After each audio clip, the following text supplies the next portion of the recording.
Well, thank you, Chair, and thank you, Conference. Diolch yn fawr iawn am y croeso. Mae'n bleser i fod yma tro diwetha i'ch anerch chi. It's a great honour to be here for the last time to address this conference. Before I start, I'd like to thank some people. I'd like to thank Jeremy for his support, his kindness and his comradeship in the time that he and I have been leaders in this party. And I look forward to supporting him when he becomes the Labour Prime Minister of Britain.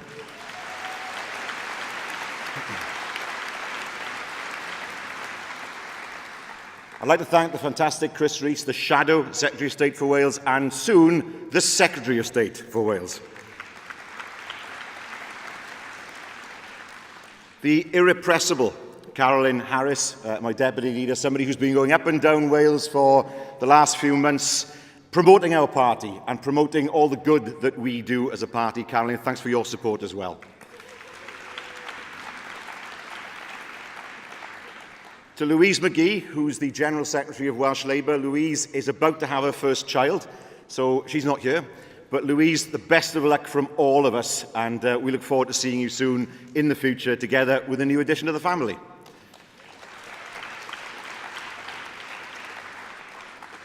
And finally, the trades unions, who have been so supportive of me over the last 9 years. We've worked well together. We've delivered so much for our trades union colleagues. Thank you for all your support. And if I can mention one person who's retired, Andy Richards. Andy, thank you for everything you've done over the past few years and all the support that Unite and all the other unions have given me in that time.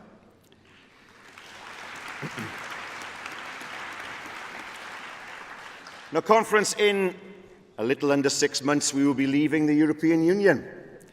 And there's no other place to start than with the issue that I can't escape, the dreaded B word. It's difficult. It's divisive. It's turned the younger generation against older people. People inside this party can't even agree. It's turned families against one another, even my own. But there's no going back now. The world has moved on since 2016, and I have to tell you that the beard is staying. Okay. Now that's out of the way, the other B word. Now, Brexit is quite rightly the dominant issue of the day. The looming prospect of a catastrophic no-deal outcome is down to one thing: the paralysis and incompetence of this Tory government.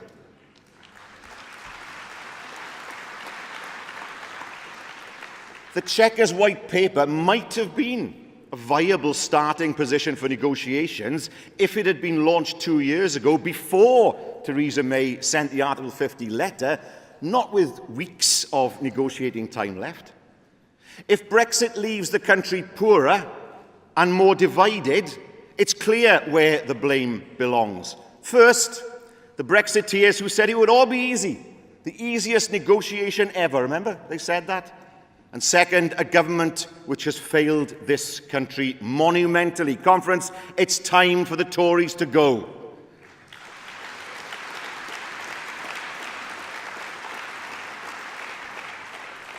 And I'll tell you, Wales can't afford a no-deal Brexit.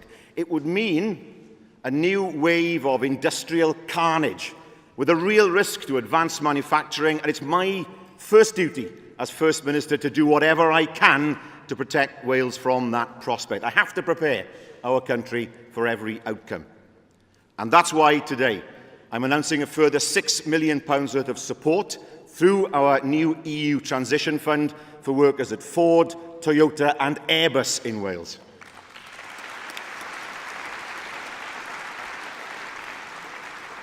Because that will give Welsh workers the new skills they need to prepare for an uncertain future.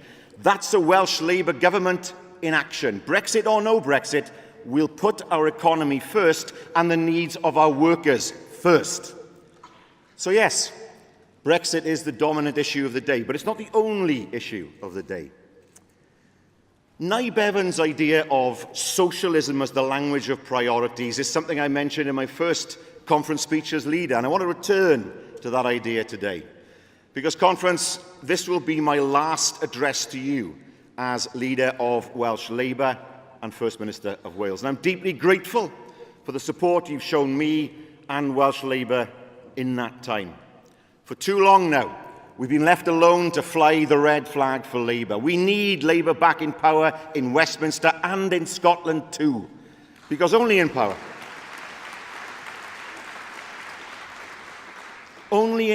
can you change the world for the better. And even in the hardest times, we've shown in Wales what it means to have a government that understands that the state has a role to care, not just administer. And as leader, I've contended with a decade of austerity budgets from the Tories. It's time for a Labour government in Westminster so we can put a stop to this grim drumbeat of austerity, to halt the grotesque advance of universal credit, to reignite our compassion for asylum seekers and refugees,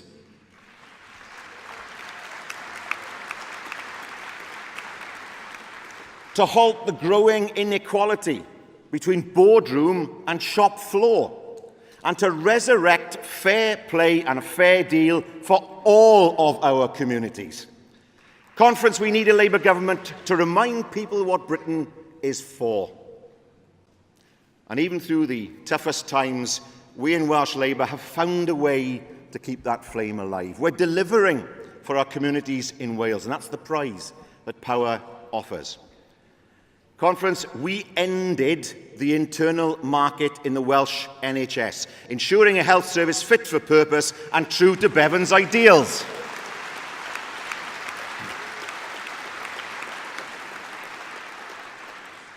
We scrapped the right to buy, ensuring that housing stock for those who need it most is protected for generations to come.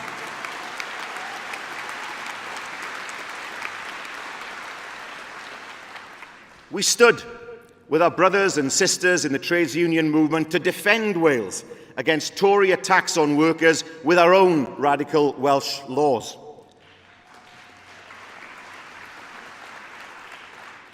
Conference, we intervened to save our steel industry and protect thousands of jobs in the face of international turmoil and indifference from the Tories in London.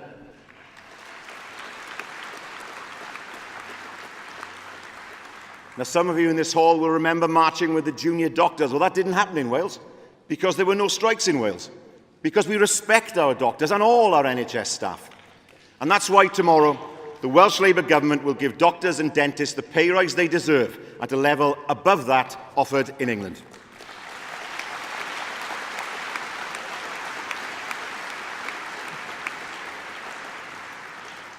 Because we do things differently. And we do things differently because in Wales Labour governs. And there's more.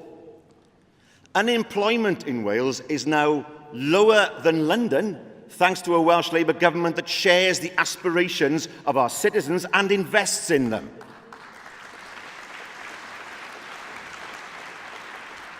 Right across Wales, we're building new schools, supporting students through university, and delivering this year record top results for our A-level students. We're world leaders for sustainability and recycling. Labour values delivered and held up as an example around the globe.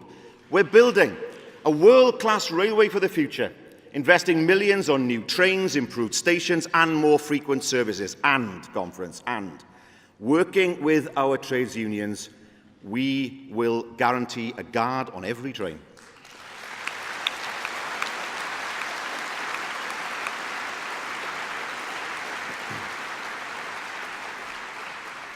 A transport revolution designed in Wales, rooted in Labour values and built in Wales for Wales. Built for Wales, not for profit.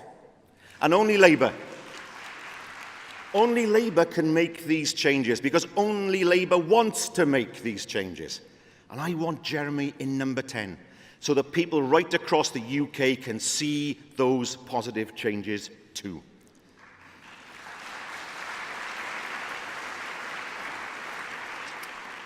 But to do that, I make this plea to you. To better the country, we first have to better ourselves. The world's changing. Politics is changing. The party's changing. But it always has, and it always will. We talk, don't we, about the dumbing down of politics as if the idea just occurred to us. And yet, the American writer Neil Postman was writing about public discourse in the age of show business back in 1985. He worried back then that with an actor as a president, it symbolized that entertainment had taken over the world. Well, I don't know about you, but I'll take a B-movie actor any day of the week, even a Republican, over the reality TV star that currently inhabits the White House.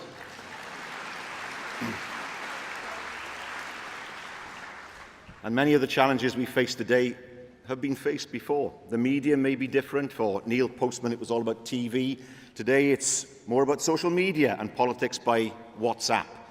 Some things don't change. Some things shouldn't change. Take, for example, the value we've always placed on decency and civility, the basic moral code by which you can measure any nation, any community, any religion, any political party. What is hateful to you, do not do to your neighbor. That is the entire law. All the rest is commentary. It's a moral code that defines Judaism. For that matter, Christianity, humanism, Buddhism, Islam, Hinduism. And it's a code that's been missing in the way we talk to one another lately. And I want us to bring that back. You might disagree with your MP, your AM.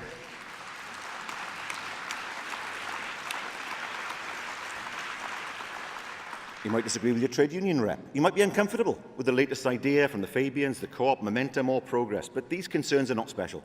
These differences are not sacred. That's not what defines us. These are small and petty distractions. There's a Maori saying, "Toko toa he toa rangatira." My bravery is inherited from the chiefs who come before me. I stand tall on the shoulders of giants. And this is a party built on the shoulders of giants. Where we are today is made possible by the foundations built by our proud history and the proud history of all working people. So change the party, yes. Change our policies, yes. But we can't lose our values. And we can't disrespect the people from every walk of life who gave up so much of their lives to bring us all here today, in touching distance of another UK Labour government. We can show the country. We can show the country we can lead by first showing the courage to unite and work alongside colleagues with whom we might disagree.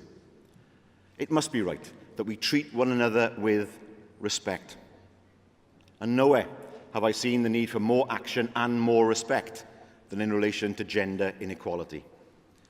The Me Too movement highlighted to me that even the groundbreaking steps we'd taken, in particular in relation to our violence against women legislation, were just those steps.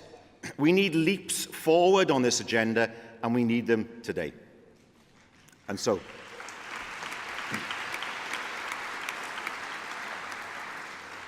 today, I can announce that the Welsh Government is no longer willing to wait for the UK to ratify the Istanbul Convention on combating violence against women and girls.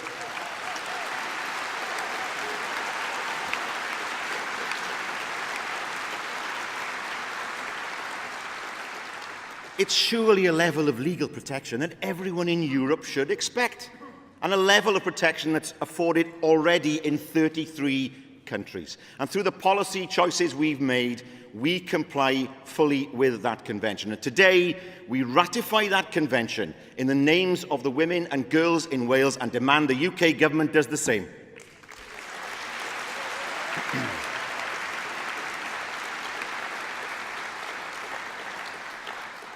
Because we want to make Wales the safest place for women anywhere in Europe. And I'm convinced that we rely too much on volunteers in the third sector to provide refuges for victims of domestic violence. And the availability of support for victims of rape and sexual assault is too varied, because a woman's safety and that of her family can never be a postcode lottery. There must be an ever greater role for government in creating a truly national network of support, and that, I believe, is the next challenge ahead of us. But, Conference, you will know the fight for equality isn't won. There are those, we've seen them, there are those that will fight back against every step forward that we take. Now, Conference, in the next 2 weeks, the contest to become the next Welsh Labour leader will begin. It's a contest in which I'll play no part, but it is a contest. And as Jeremy has said, we need to make sure that we see diversity. We need to see the widest and most diverse choice possible. I have to tell you, Conference, I've always stated that it would be wrong, utterly wrong, in 2018 to have such a contest without a woman on the ballot paper.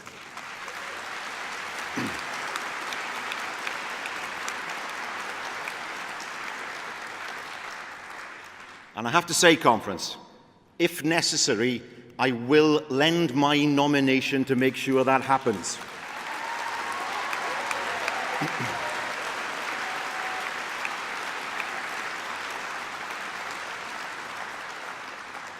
And to describe that as tokenism will be a description that is given by those who do so from a position of privilege and willful ignorance. 100 years on, the plea of the suffragettes for deeds and not words is alive and as electric and as vital as ever. Equality is not job done, it's work in progress.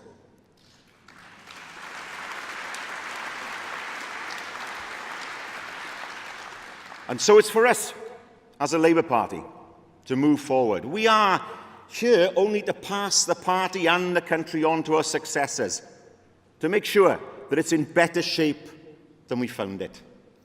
I have to say, I'm proud of what we've achieved together. We've delivered for the people of Wales for 19 years, and now we need a Labour government in London to help us create a society where there's fairness, justice and opportunity across the whole of the UK. I won't be First Minister, but I'll be with you in that battle, behind my parliamentary colleagues in the next general election and my Assembly colleagues in 2021. Conference, thank you for all your support, and now let's finish the job.